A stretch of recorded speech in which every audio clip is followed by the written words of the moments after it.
Ashrafi coaching classes के इस YouTube platform पर आपका हार्दिक स्वागत है दोस्तों। आज हम फिर से आपके लिए हाजिर हैं करंट अफेयर की क्लास को लेकर दोस्तों। तो हम करंट अफेयर 2024 के बारे में बात करने वाले हैं और आपके एग्जाम पॉइंट ऑफ व्यू से ये वेरी इंपॉर्टेंट है दोस्तों। जिस भाई ने इस चैनल को सब्सक्राइब नहीं किया, इस चैनल को सब्सक्राइब करें, लाइक करें और शेयर जरूर करें दोस्तों। तो आज का हमारा जो पहला क्वेश्चन रहने वाला है दोस्तों, वो कौन सा है कि एरिविकुलम राष्ट्रीय उद्यान जो हाल ही में समाचार में देखा गया किस राज्य में अवस्थित है दोस्तों। तो तमिलनाडु के अंदर या केरल या उड़ीसा या फिर कर्नाटक में एरिकुलम। तो किस राज्य में स्थित है दोस्तों? तो एरिकुलम किस राज्य में है? केरल में स्थित है दोस्तों। कहाँ पर है? केरल में अवस्थित है।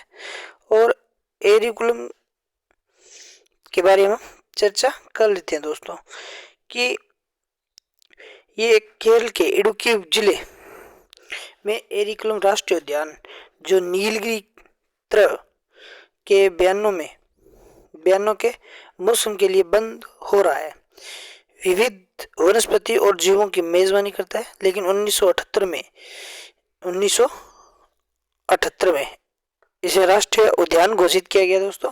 और ये 97 वर्ग किलोमीटर में फैला हुआ है, जिसमें हिमालय के दक्षिण में सबसे ऊंची चोटी अनाईमुड़ी शामिल है दोस्तों।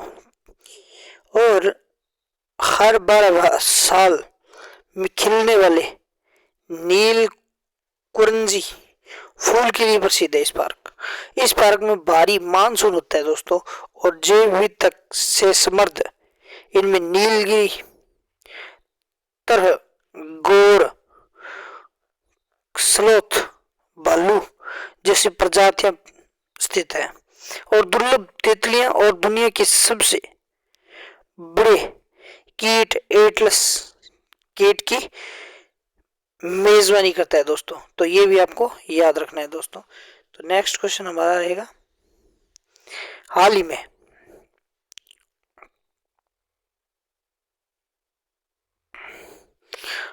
में समाचार में देखी गई एक अल्जाइमर बीमारी क्या है? समर्थ और संज्ञात्मक कौशल को प्रभावित करने वाला एक प्रगतिशील मस्तिष्क स्थित है, एक विकार जो मुख्य रूप से फेफड़ों को प्रभावित करता है, एक संक्रामक वायरल संक्रमक, एक प्रकार का कैंसर। तो इसका सही आंसर कौन सा है दोस्तों? तो इसका सही आंसर है ऑप्शन सही 1 नंबर है दोस्तों, ए।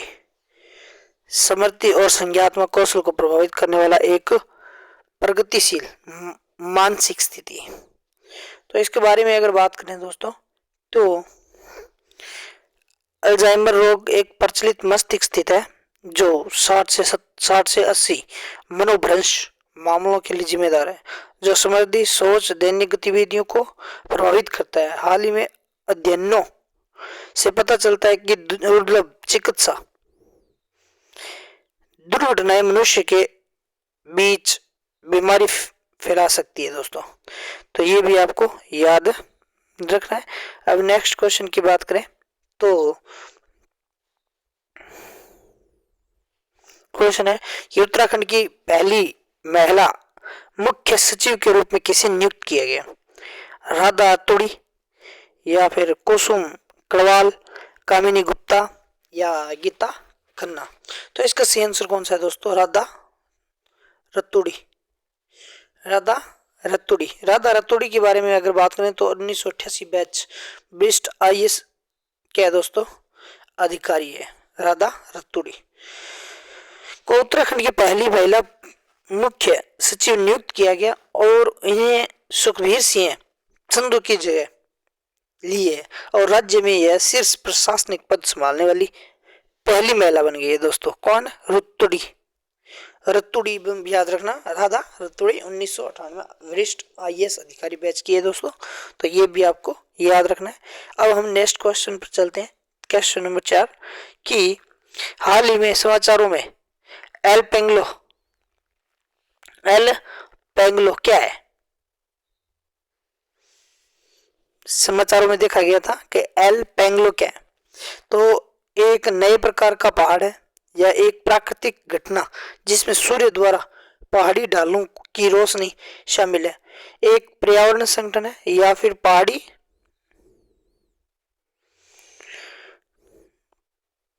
क्षेत्रों में खोजा गया एक दुर्लभ फूल है। तो इसका सही आंसर कौन सा है दोस्तों? इसका सही आंसर है ऑप्शन नंबर बी। क्या है दोस्तों? ऑप्शन नंबर बी, सूर्य द्वारा पहाड़ी ढालों की रोशनी से जुड़ी एक प्राकृतिक घटना है दोस्तों। तो इस पर अगर बात करें तो अंतरराष्ट्रीय अंतरिक्ष स्टेशन पर अंतरिक्ष यात्री लोरा ओ हारा ने हिंदू कुश के पास एल्पेंगलो पर कब्जा कर लिया है। यह प्राकृतिक घटना सूर्योदय या सूर्यास्त के दौरान होती है, जिससे पहाड़ी ढालों पर गुलाबी या लाल या नारंगी दिखाई देता है। एल्पेंगलो के रंग सूर्य के कोण और वायुमंडलीय स्थितियों के कारण विभिन्न होती है दोस्तों। तो नेक्स्ट क्वेश्चन की बात करें,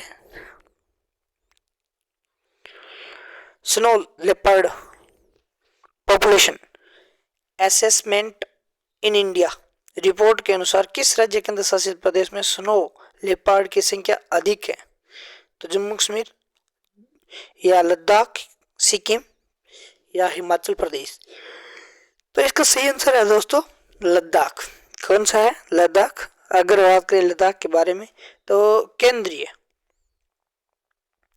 पर्यावरण, वन और जलवायु परिवर्तन मंत्री श्री कौन है दोस्तों? श्री भूपेंद्र यादव ने भारत की पहली हिम तेंदुओं की जनसंख्या आंकलन रिपोर्ट जारी की। भारतीय वन्य जीव संस्था द्वारा समन्वित 4 साल तक चलने वाले वैज्ञानिक अभ्यास में जंगली में लगभग 718 हिम तेंदुओं की अनुमान लगाया गया है। लद्दाख 477 के साथ सबसे आगे, जिसके बाद में उत्तराखंड 124, हिमाचल प्रदेश में 51, अरुणाचल प्रदेश में 36, सिक्किम के अंदर 21 और जम्मू कश्मीर में 9 है।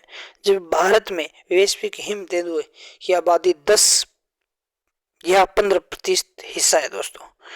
तो नेक्स्ट क्वेश्चन की बात करें कि हाल ही में समाचारों में आए सनहेर किला या फिर सेवनेरी किला और पलहाला किला किस राज्य में स्थित है? तो आपको इसका सही आंसर बताना है दोस्तों, किस राज्य में स्थित है? तो मध्य प्रदेश, महाराष्ट्र, कर्नाटक या फिर राजस्थान। तो इसका सही आंसर है दोस्तों महाराष्ट्र। कौन सा है? महाराष्ट्र है। और महाराष्ट्र की अगर बात करें तो भारत में 2024-25 में यूनेस्को में विश्व विरासत सूची में मान्यता के लिए भारत के मराठा सैन्य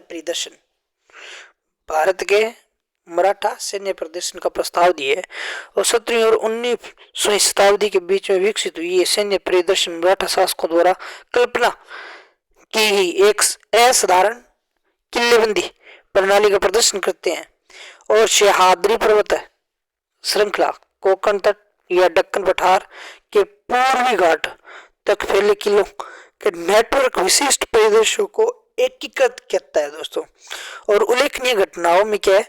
सिरहा किला और शिवनेरी किला, रायगढ़, विजयगढ़ दुर्ग आदि अन्य शामिल है। 7वीं शताब्दी से चल रही मराठा सैन्य विचारधारा 1818 में पेशवा शासक जारी रही है दोस्तों।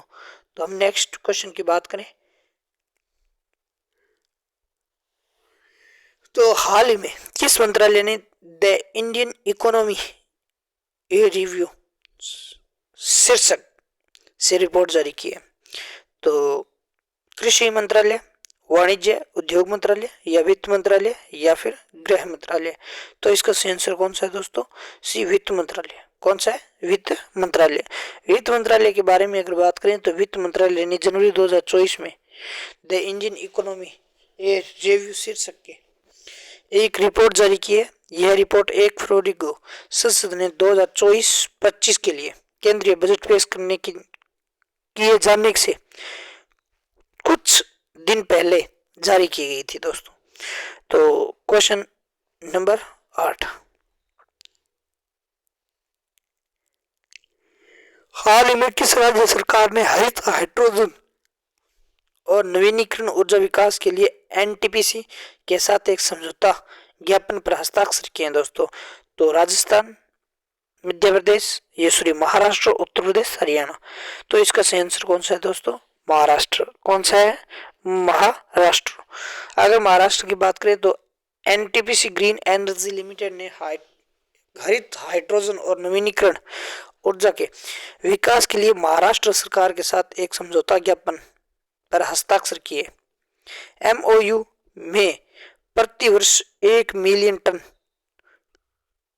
तक की क्षमता के साथ हरित हाइड्रोजन और उनके डेरिवेटिव जैसे हरित अमोनिया और हरित मेथनॉल का विकास शामिल है। एमओयू में नवीनीकरण ऊर्जा परियोजना और 2 गीगावाट की पंप भंडार परियोजनाओं को विकसित किया भी शामिल है दोस्तों।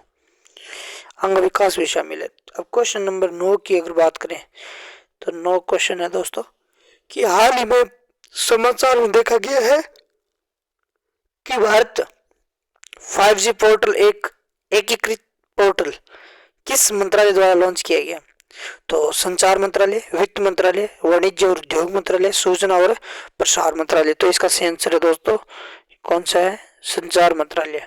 कौन सा है? संचार मंत्रालय। संचार मंत्रालय की अगर बात करें तो संचार मंत्रालय ने दूरदर्शन विभाग के सचिव ने भारत टेलीकॉम 2024 के दौरान भारत 5G पोर्टल का अनावरण किया। यह एकीकृत प्लेटफॉर्म क्वांटम 6G, IPR और 5G डोमेन पर ध्यान केंद्रित करता है, जो स्टार्टअप्स, उद्योग, शिक्षा जगत की जरूरतों को पूरा करता है दोस्तों।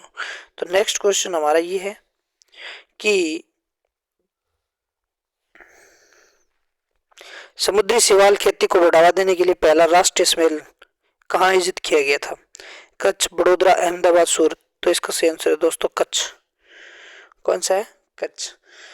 देखो दोस्तों, गुजरात की कच्छ के कोटेश्वर में केंद्रीय मत्स्य पालन मंत्री की अध्यक्षता में समुद्री शैवाल की खेती को बढ़ावा देने पर राष्ट्रीय सम्मेलन में विविध समुद्री शैवाल की खेती के तरीके, मोनोलिन, ट्यूब नेट और राफ्ट का प्रदर्शन किया गया।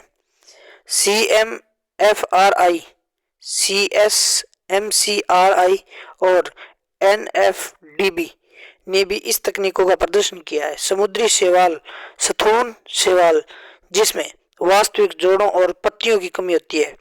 तो आज के लिए बस इतना ही दोस्तों। अगर ये क्लास आपको अच्छी लगी है तो ज़्यादा से ज़्यादा शेयर, सब्सक्राइब, लाइक ज़रूर करें और इस क्लास को आगे शेयर करना ना भूलें दोस्तों।